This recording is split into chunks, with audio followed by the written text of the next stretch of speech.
folks, back here on the Bossman show with Paul Mills of the Oral Roberts Golden Eagles. They're 5-5 right now, 2-0 in Summit League play. Coach, how's life, man, out there at Oral Roberts right now? Well, I think in a coach's life, it all depends on what happens last. So if you lost in your last time out, you're probably not in a very good mood. And then if you won, you're probably in a better mood. And so, fortunately, the last two times out on the road, we've been able to be on the right side of the scoreboard, and so it's good. And you're just focused on, hey, how do we get better? And let's make sure we go 1-0 the next time we're out. And depending upon how that game goes, we'll hit the reset button and we'll try to go 1-0 again. So I think it's just constantly moving, it trying to be 1-0. So today, I'm just trying to win today. We need a good practice in order to prepare for this weekend. Most definitely, and I was going to ask you about that, Coach. You guys have played 10 games. My buddy at Siena, Carmen Mattriscoll, has only played like a few games. So how is it?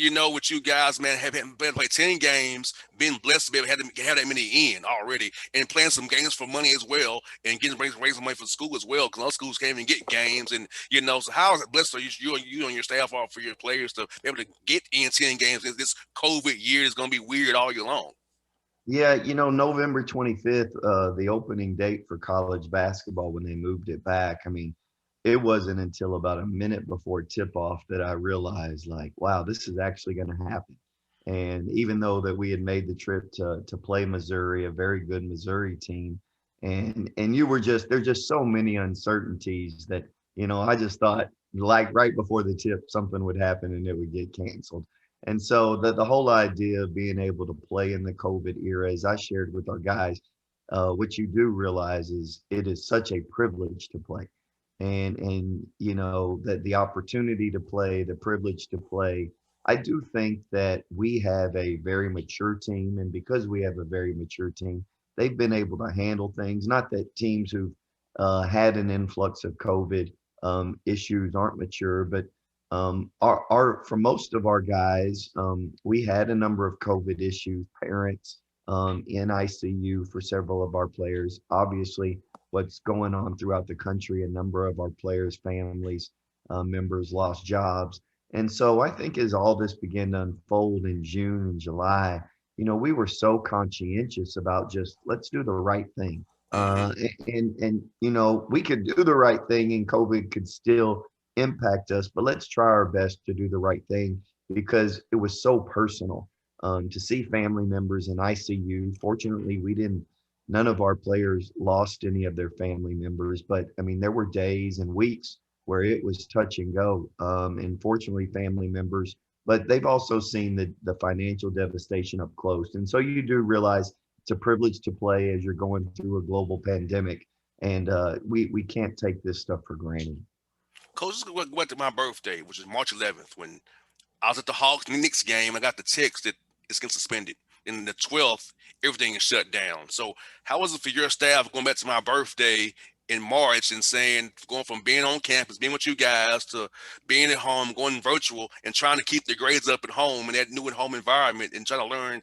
I know, Coach, I couldn't do virtual learning. I would suck at that. So how was that for your guys and your staff, man, losing your players for all those months with no contact, sitting them face to face? Now that everything will be Zoom and virtual stuff then. Yeah, March 11th was a Wednesday, and I can remember that as going through it, you had your situation, and then here in Oklahoma City was when Rudy Gobert and the Utah Jazz were at Oklahoma City, and it began to go down, and you begin to see it. We were actually preparing for postseason. We had a postseason invite, and so we had the guys around. And then by the time Thursday, Friday, Saturday, I began to meet with the players. And I said, you know what? In all likelihood, we are not going to see y'all again. And we need to send you guys home. You need to take your books. And so I can remember being with several of them on that Sunday and having meetings with them once we realized we were going to have to cancel postseason. And I think hey, going through it, our guys did a phenomenal job in the spring semester. Had over a 3.3 GPA, but you were so conscientious about just everything that's going on.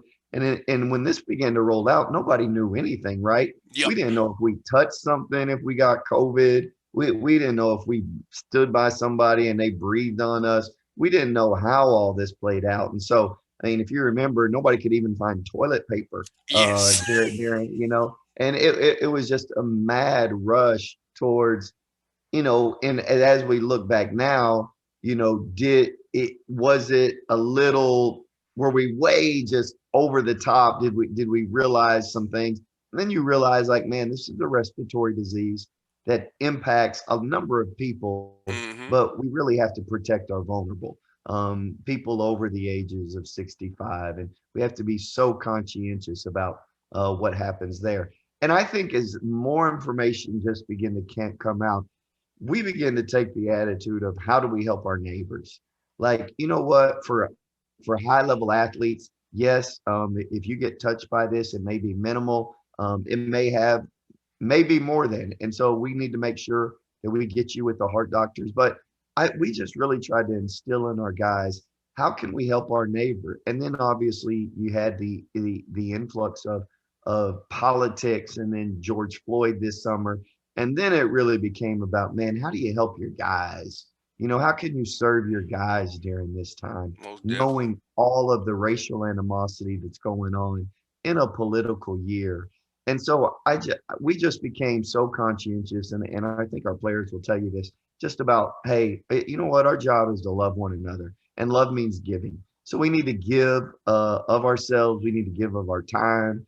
We need to give of our efforts. And so I don't think it's been easy by any stretch of the imagination.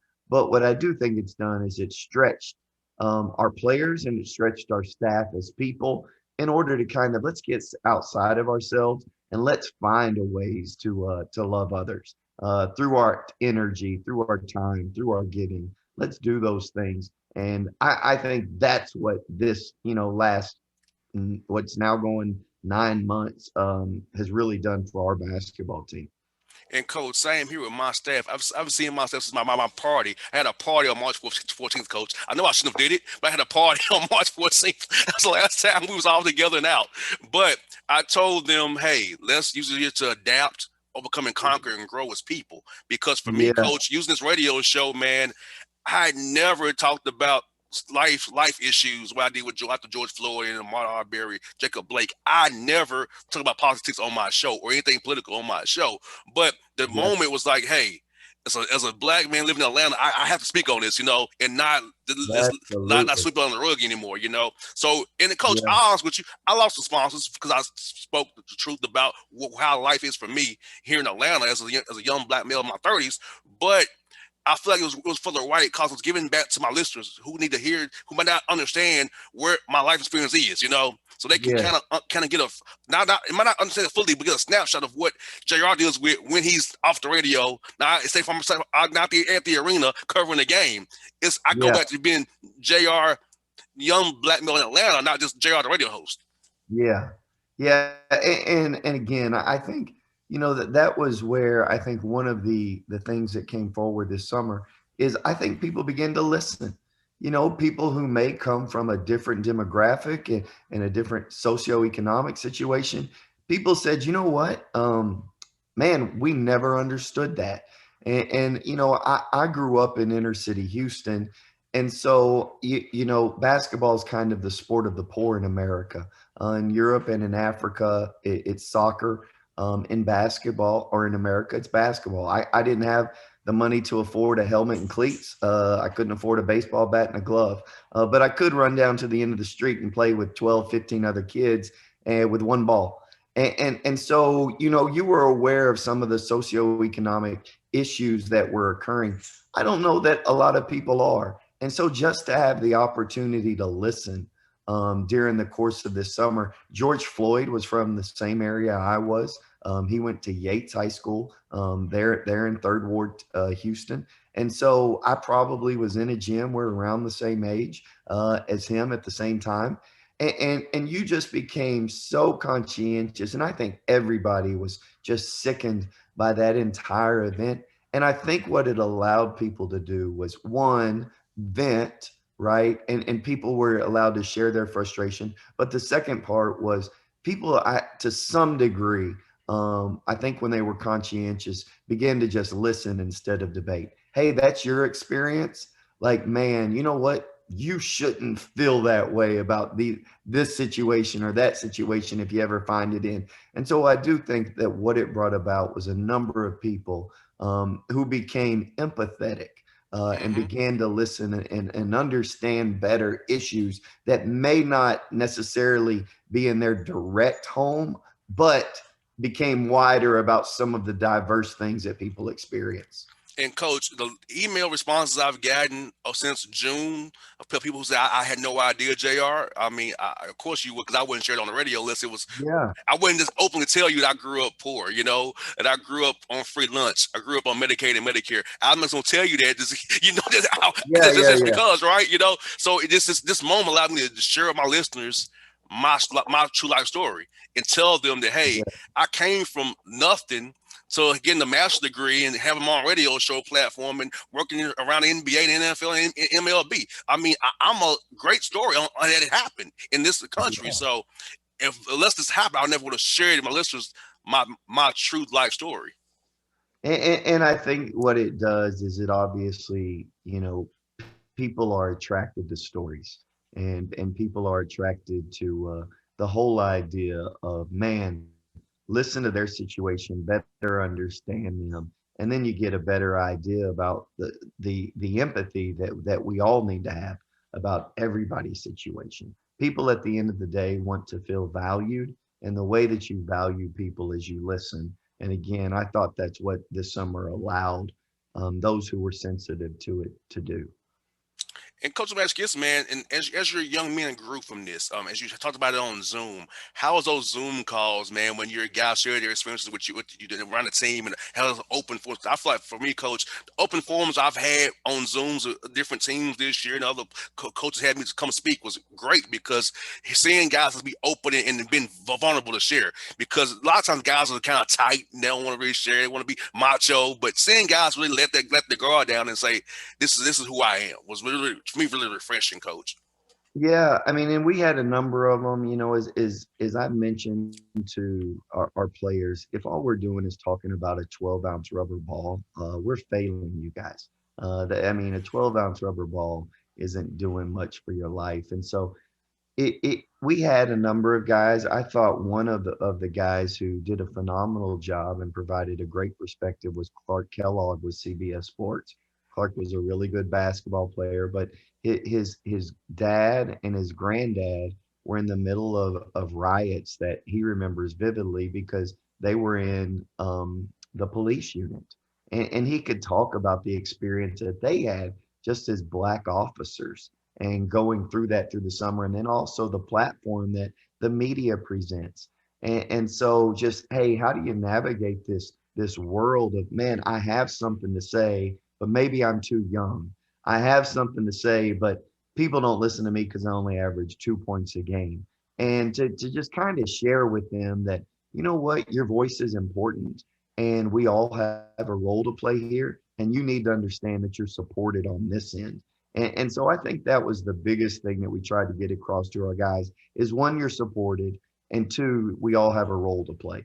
And there's a way to go about this the right way. And we wanted to invest in our guys with a number of people visiting with them from a perspective of where it was historical and they could learn, and hopefully they benefited from it. And coach, what's so amazing about this is as a coach that these young men are getting prepared for life because you're in your 40s, I'm in my 30s, they're in their early 20s. Life's gonna hit you with a curveball or a fastball where you don't see it coming, and they got a life 101 experience kind of in a big way about how life is. How you think it's all good and oh yeah, and boom, life hits you. So 2020 taught your young men, a lot of young men in college basketball, a lesson for the rest of their lives going forward. Yeah, I agree 100%. I mean, the more that you can invest in your players about things that are going to translate well beyond the game, your willingness to serve others. The only way you're going to be able to serve others is if they trust you. Well, you know what? How do you earn people's trust? You have to give great effort. You have to have great resiliency. You have to have the right attitude, right? If you have a bad attitude, people will duck off in bathrooms to hide from being Yes. around you. But if you have the right attitude and a good attitude, people will flock to you.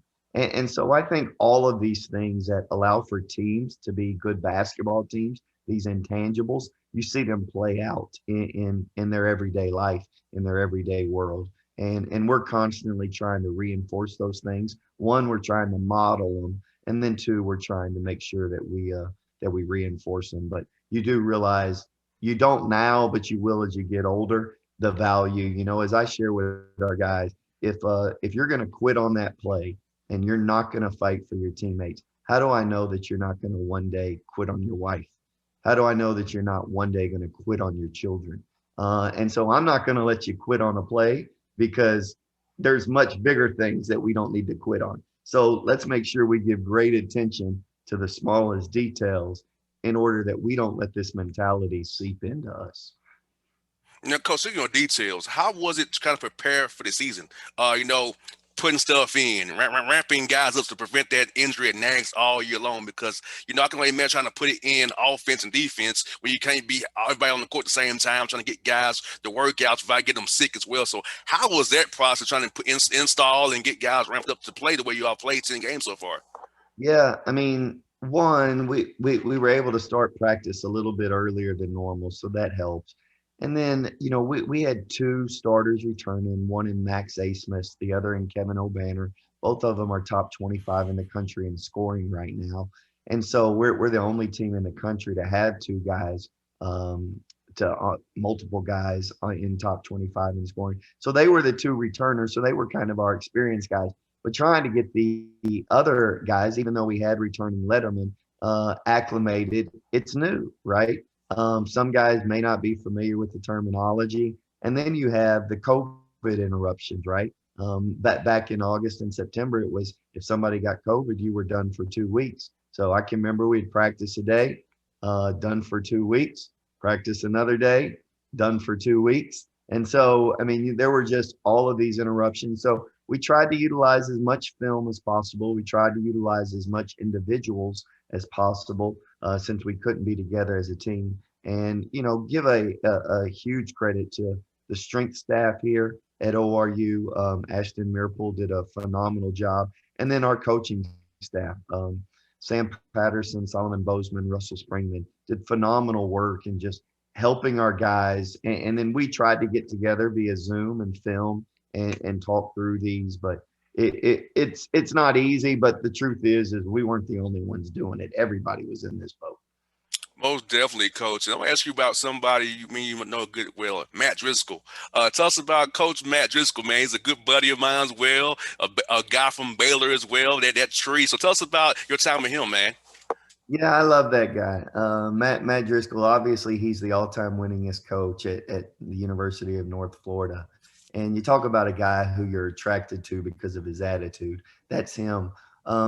In all honesty, our first few years at Baylor, we weren't very good, and we would go until about 2, 3 o'clock in the morning. We'd work and be in the office and go, and we'd be back in by 8 a.m. And that wasn't like a 6 day a week thing. That was an everyday deal. And we did that for pretty much our first 4 years, 3 a.m. and then everybody was back at 8. Coach Drew didn't make us do that. But Matt Driscoll was the guy everybody was trying to beat. He was an Energizer bunny. Yes, he I was is. younger and I'm like, man, I'm going to stay longer than Coach Driscoll. I'm going to get here earlier and I couldn't do it as much as I wanted to. And just, the competitiveness in you comes out and you're like, I'm going to outwork that guy. And you're like, okay, you know what? He's just built different. I cannot outwork that guy. Now he runs on about 900 cups of Dunkin' Donuts Yes. every single day, and so he has some fuel that the rest of us don't necessarily have.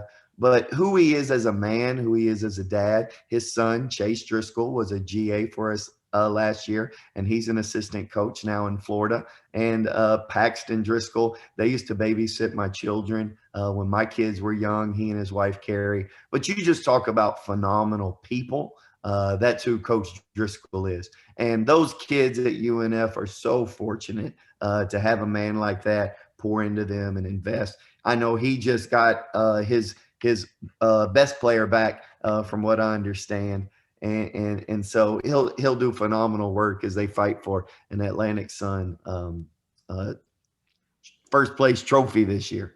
Yeah, he's a favorite of mine. Talks on the show, man. He's always energetic, man. I say, hey, coach, it's your show, man. Yeah, that's a different level of energy, Do your and, thing.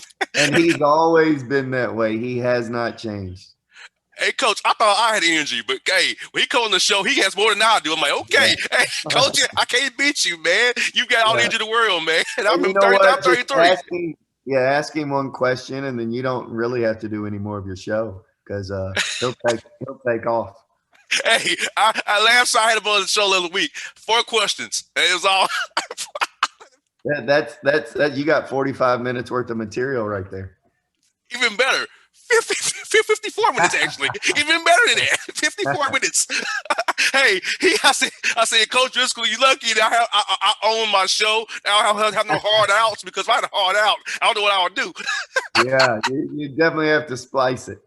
Yeah, yes, indeed. Well, Coach Bill, thank you for your time today, as always. Much love to you and your staff and your players. Be healthy, be safe. We'll talk to you real soon now. Boss man, thanks for all you do, brother. Inside, Coach, be good now. Bye bye.